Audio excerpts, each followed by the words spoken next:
Hello guys, welcome back to the channel. In this today's tutorial, I'll be showing you how we can see our old Instagram stories.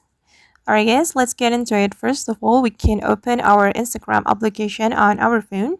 And after we have our Instagram application opened, we can go to our Instagram profile, click on this profile button, and we can click on the three lines on the top right corner, and after that we can click on this archive option.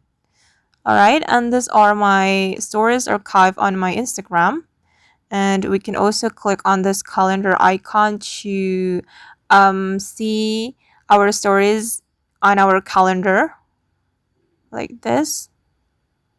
And or I guess that's how we can find our old Instagram stories.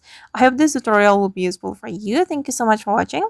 And if you found this tutorial useful, don't forget to hit the like button, leave your comments, and also subscribe to the channel. See you on the next video.